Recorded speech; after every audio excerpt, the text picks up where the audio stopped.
Assalamualaikum warahmatullahi wabarakatuh. Perkenalkan, nama saya Farhan Mumtaz Habibi dengan NIM A1S1222032.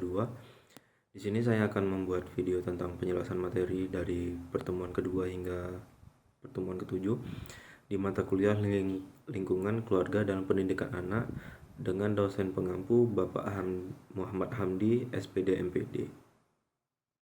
Baik, materi pertama, lingkungan keluarga dalam pendidikan anak. Pentingnya lingkungan keluarga bagi pendidikan anak, karena keluarga adalah rumah pertama bagi anak. Di sini anak tersebut belajar banyak hal seperti cara bersikap, nilai-nilai hidup, dan perasaan aman. Di mana cara bersikap itu seperti meniru orang tuanya bersikap, baik itu berbicara, berinteraksi dengan orang, dan menyelesaikan masalah. Dan yang kedua, keluarga mengajarkan nilai-nilai hidup seperti kejujuran, sopan, bertanggung jawab, dan menghargai orang lain. Terus yang ketiga, perasaan aman. Keluarga memberikan rasa aman dan nyaman sehingga anak bisa tumbuh dengan baik. Selanjutnya, hal-hal yang mempengaruhi lingkungan keluarga. Yang pertama itu cara orang tua mendidik. Nah, di sini nih, apakah orang tuanya tegas tapi sayang atau terlalu memanja? Cara mendidik ini sangat berpengaruh pada perkembangan anak. Terus yang kedua, cara berkomunikasi. Apakah keluarga suka berbicara atau berbagi cerita? Komunikasi yang baik membuat hubungan keluarga menjadi lebih kuat dan anak pun lebih suka bercerita tentang masalah kehidupannya di keluarganya tersebut. Terus yang ketiga, kondisi ekonomi. Apakah keluarga cukup berkecukupan atau tidak berkecukupan? Kondisi ekonomi bisa mempengaruhi kesempatan belajar anak. Terus yang keempat, pendidikan orang tua. Semakin tinggi pendidikan orang tua, semakin baik simulasi yang bisa diberikan kepada anaknya. Terus selanjutnya, dampak lingkungan keluarga. Yang pertama, anak yang tumbuh di lingkungan keluarga yang baik biasanya lebih percaya diri, pandai bergaul, dan rajin belajar. Yang kedua, anak yang tumbuh di lingkungan keluarga yang kurang baik mungkin sulit berkomunikasi, berkonsentrasi, sering merasa sedih, atau memiliki perilaku yang kurang baik. Jadi, di keluarga sangat penting untuk masa depan anak, karena orang tua harus berusaha menciptakan lingkungan keluarga yang penuh kasih sayang, perhatian, dan dukungan anak, dan dukungan agar anak bisa tumbuh menjadi pribadi yang lebih baik. Yang kedua, pengertian keluarga, tujuan keluarga, fungsi keluarga, materi keluarga, tanggung jawab anggota keluarga, dan pola asuh orang tua. Pengertian keluarga. Keluarga adalah unit sosial terkecil yang terdiri dari sekumpulan orang yang terikat oleh hubungan darah, perkawinan, atau adopsi. Keluarga merupakan lingkungan pertama dan utama bagi setiap individu dalam menjalani kehidupan. Yang kedua, tujuan keluarga. Tujuan utama keluarga adalah untuk memenuhi kebutuhan dasar anggota keluarganya, baik fisik, emosional, maupun sosial. Selain itu, keluarga juga berfungsi sebagai unit reproduksi, unit sosial, unit ekonomi, dan yang terakhir, unit perlindungan. Yang ketiga, fungsi keluarga. Fungsi keluarga dapat dibedakan menjadi beberapa aspek. Aspek pertama yaitu fungsi afeksi. Afeksi ini memberikan kasih sayang, cinta, dan dukungan emosional. Yang kedua, aspek sosialisasi, mengajarkan nilai-nilai moral, etika, dan sosial. Yang ketiga, aspek ekonomi, memenuhi kebutuhan materi seperti makan, pakaian, dan tempat tinggal. Yang keempat, aspek pendidikan, memberikan pendidikan dasar dan menanamkan nilai-nilai kehidupan. Yang terakhir, aspek proteksi, melindungi anggota keluarga dari berbagai ancaman dan bahaya.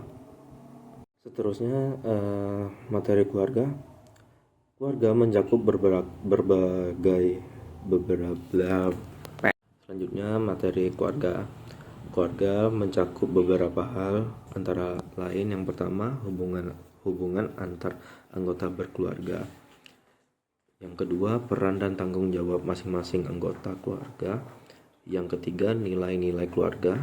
Yang keempat, tradisi dan kebiasaan keluarga. Yang terakhir, masalah-masalah yang mungkin terjadi dalam keluarga atau konflik, perceraian, kekerasan dalam rumah tangga, dan lain-lain. Selanjutnya, tanggung jawab anggota keluarga. Setiap anggota keluarga memiliki tanggung jawab masing-masing. Orang tua bertanggung jawab untuk memberikan kasih sayang, perlindungan, dan pendidikan kepada anak-anak. Dan anak-anak bertanggung jawab untuk menghormati orang tua, belajar dengan rajin, dan membantu pekerjaan rumah tangga. Terus, pola asuh orang tua. Pola asuh orang tua ini yaitu cara orang tua mendidik dan membesarkan anak-anaknya.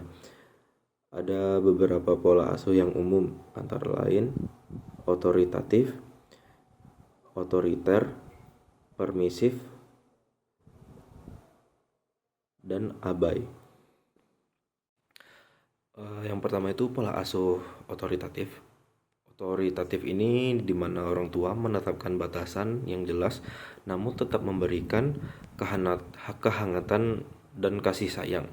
Yang kedua yaitu otoriter, di mana orang tua sangat tegas dan menuntut ketaatan tanpa memberi penjelasan. Yang ketiga, permitif, di mana orang tua terlalu memanjakan anak dan jarang memberikan batasan kepada si anak. Terus yang terakhir, abai, di mana orang tua tidak peduli lagi dengan si anak dan tidak ingin terlibat dalam kehidupan si anak. Selanjutnya, dampak pola asuh terhadap si anak. Pola asuh yang berbeda akan menghasilkan dampak yang berbeda pula pada perkembangan anak. Anak yang dibesarkan dengan pola asuh otoritatif cenderung lebih mandiri, percaya diri, dan memiliki prestasi akademik yang baik. Sebaliknya, anak yang dibesarkan oleh pola asuh permisif cenderung manja, kurang bertanggung jawab, dan sulit menerima batasan. Selanjutnya, pentingnya komunikasi dalam keluarga. Komunikasi yang terbuka dan jujur sangat penting dalam keluarga. Dengan berkomunikasi, anggota keluarga dapat saling memahami, menyelesaikan masalah, dan memperkuat hubungan mereka.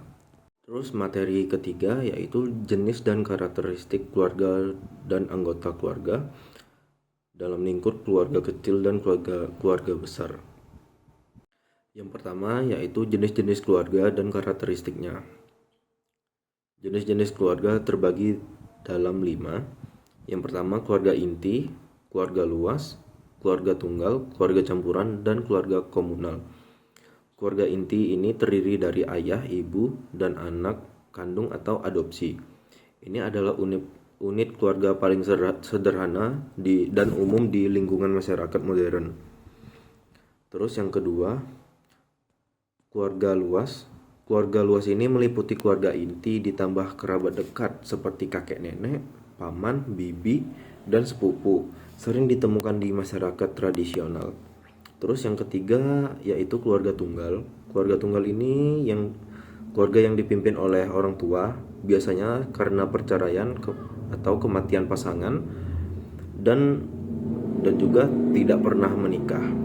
Terus yang keempat yaitu keluarga campuran.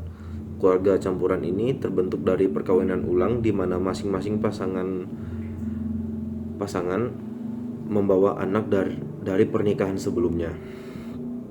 Terus yang terakhir ialah keluarga komunal. Keluarga ini biasanya tinggal bersama dalam satu rumah tangga dan berbagi sumber daya. Selanjutnya karakteristik anggota keluarga. Yang pertama, peran dan fungsi.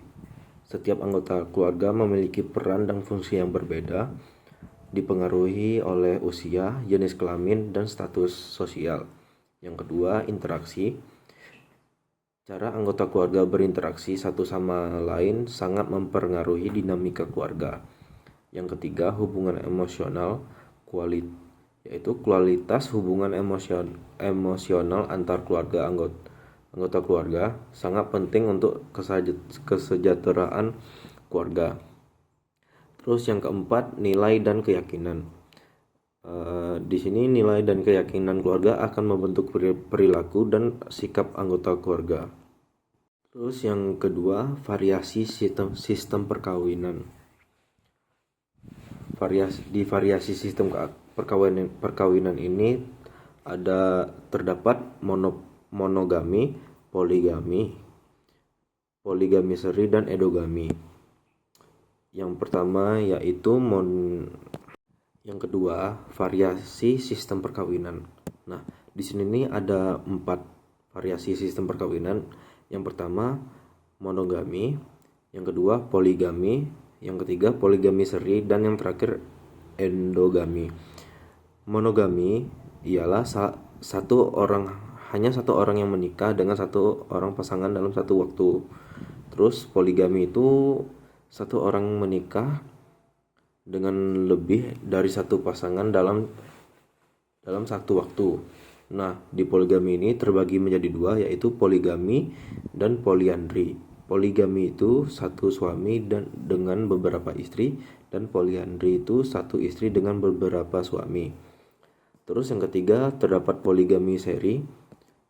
Nah, poligami seri ini adalah pernikahan dengan beberapa pasangan, tetapi tidak bersamaan.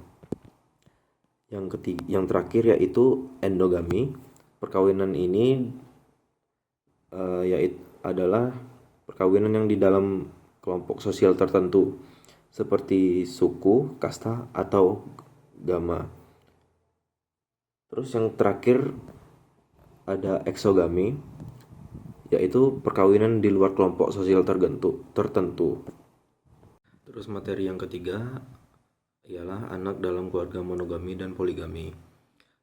Nah, anak dalam keluarga monogami ini memiliki keuntungan, yaitu mendapatkan perhatian lebih dari orang tuanya dan lebih stabil dalam secara emosional. Terus kekurangannya ialah bisa merasa kesepian jika tidak memiliki saudara kandung. Terus untuk anak dalam keluarga poligami, keuntungannya memiliki banyak saudara, lingkungan sosial yang kaya. Terus kekurangannya, persaingan untuk mendapatkan perhatian orang tua kemungkinan lebih kecil dan sering didiskriminasi. Nah, terus yang keempat ialah anak dalam keluarga endogami dan eksogami. Anak dalam keluarga endogami memiliki keuntungan, yaitu memperkuat identitas kelompok dan menjaga tradisi. Terus memiliki kekurangannya, yaitu risiko penyakit genetik yang lebih tinggi jika perkawinan terlalu dekat secara genetik. Terus anak yang dalam kandungan eksogami memiliki keuntungan, yaitu memperluas jaringan sosial dan memperkaya genetik. Terus memiliki kekurangan, yaitu mungkin menghadapi konflik budaya atau sosial. Terus faktor-faktor yang mempengaruhi dinamika keluarga.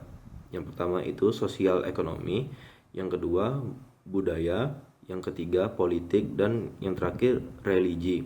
Nah, yang pertama yaitu sosial ekonomi, seperti tingkat pendidikan, pekerjaan, dan pendapatan keluarga. Terus yang kedua yaitu budaya. Nah, di budaya ini terdapat nilai, norma, dan tradisi yang dianut oleh masyarakat. Terus yang ketiga yaitu politik. Di dalam politik ini memiliki kebijakan pemerintah yang berkaitan dengan keluarga. Terus yang terakhir religi. Nah, di dalam religi ini memiliki keyakinan keagamaan yang dianut oleh keluarga. Materi yang keempat yaitu manajemen keluarga serta mewujudkan keluarga yang sehat jasmani dan rohani. Keluarga sehat jasmani dan rohani adalah keluarga di mana semua anggotanya memiliki kondisi fisik dan mental yang baik. Ini mencakup aspek kesehatan fisik seperti gizi yang baik, aktivitas fisik yang cukup, serta ketiadaan penyakit kronis.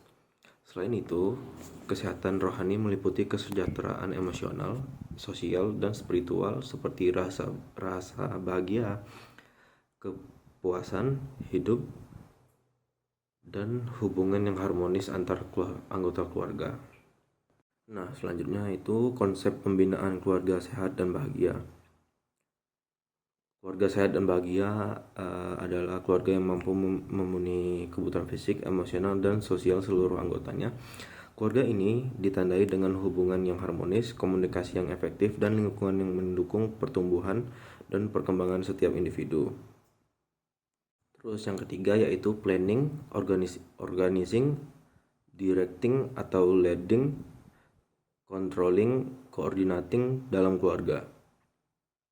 Nah, konsep manajemen ini dapat diterapkan dalam konteks keluarga untuk mencapai tujuan bersama. Yang pertama dalam planning yaitu menentukan tujuan keluarga jangka pendek dan jangka panjang, membuat rencana kegiatan keluarga, terus mengakolasikan sumber daya yang ada. Terus yang kedua organizing, yaitu membagikan tugas dan bertanggung jawab antar anggota keluarga, menentukan struktur organisasi keluarga, dan menyusun jadwal kegiatan keluarga. Terus directing atau leading, yang pertama memberikan arahan dan motivasi kepada anggota keluarga, ya, terus mengambil keputusan yang baik untuk keluarga, dan yang terakhir menjadi contoh yang baik bagi anggota keluarganya. Terus yang keempat, controlling, yaitu memantau kemajuan rencana yang telah dibuat, terus melakukan evaluasi dan perbaikan, dan yang terakhir memberikan umpan balik kepada anggota keluarganya. Terus yang terakhir, coordinating, ya, di dalam coordinating ini terdapat menyelaraskan kegiatan dan tujuan seluruh anggota keluarganya. Terus dapat mengatasi konflik yang mungkin akan timbul di dalam keluarga tersebut.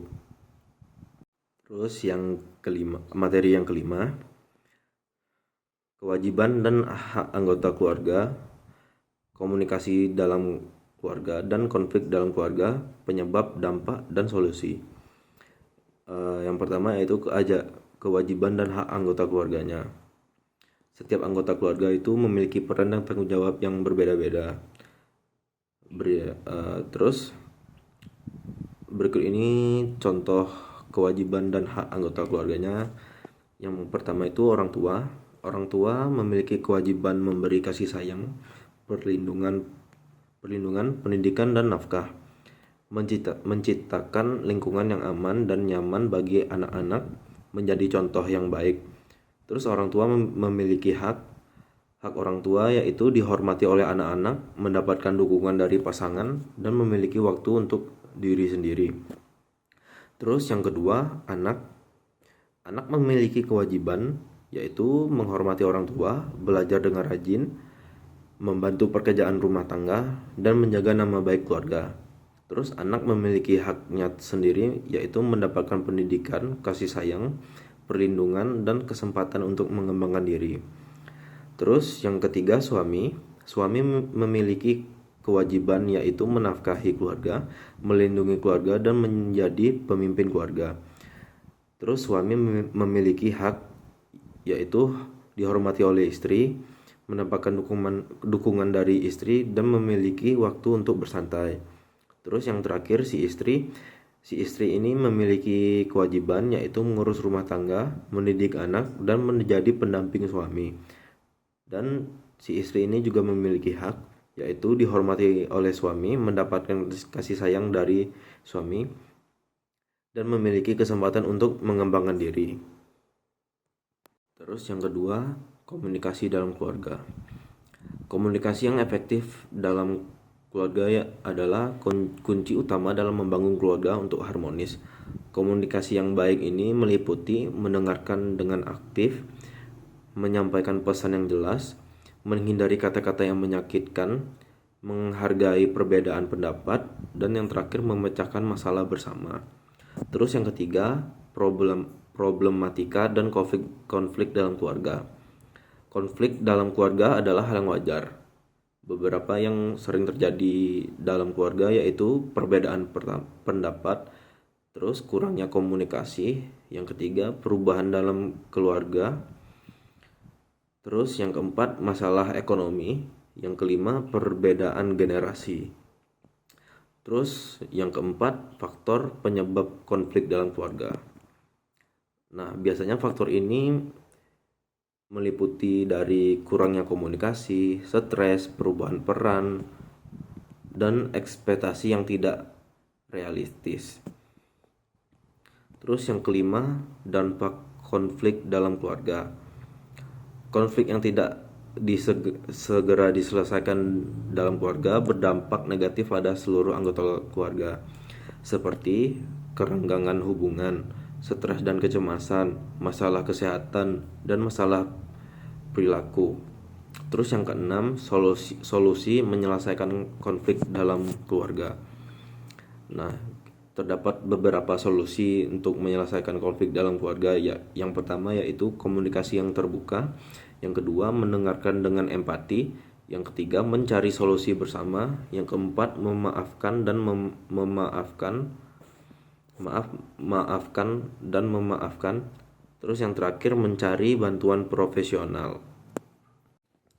Nah, terus materi yang terakhir yaitu sistem perkawinan dan pendidikan anak lanjutan. Yang pertama itu anak dalam keluarga. Anak merupakan anggota keluarga yang sangat penting. Mereka adalah generasi penerus yang akan membawa warisan budaya dan nilai-nilai keluarga. Posisi anak dalam keluarga sangat dipengaruhi oleh berbagai faktor termasuk sistem kerabatan, struktur keluarga, dan budaya masyarakat. Terus yang kedua, sistem kerabatan. Sistem kerabatan adalah suatu cara masyarakat melacak hubungan keluarga. Ada dua sistem kerabatan utama yang sering dibahas yaitu matrienal dan patrienal. Nah, matrienal ini ialah keturunannya dihitung melalui garis ibu. Anak akan lebih dekat secara sosial dengan budaya dengan keluarga ibu. Warisan biasanya diwariskan melalui garis ibu. Contohnya suku Minangkabau dan Sumatera Barat. Contohnya suku Minangkabau di Sumatera Barat. Terus patrienal. Nah, ini patrienal ini berbeda dari matrienal. Di sistem patrienal ini keturunannya dihitung melalui garis ayah. Anak akan lebih dekat dengan keluarga ayah dan warisannya biasanya diwariskan melalui garis ayah. Banyak masyarakat di dunia termasuk banyak masyarakat di Jawa menganut sistem patrienal. Terus yang ketiga, struktur keluarga. Dalam struktur keluarga ini ada dua pola utama untuk tempat tinggal setelah menikah. Yang pertama, matrilokal. Matrilokal ini pasangan suami istri tinggal bersama keluarga istri.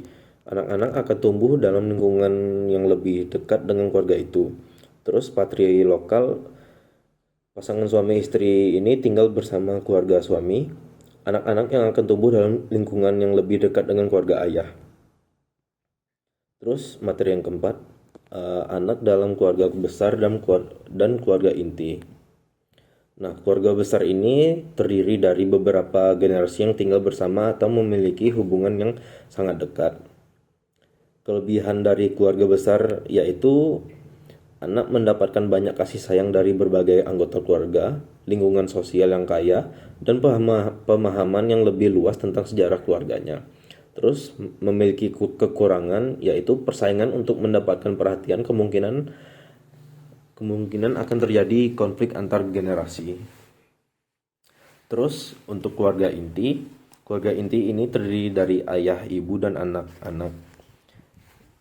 Di dalam keluarga inti ini memiliki kelebihan dan kekurangannya.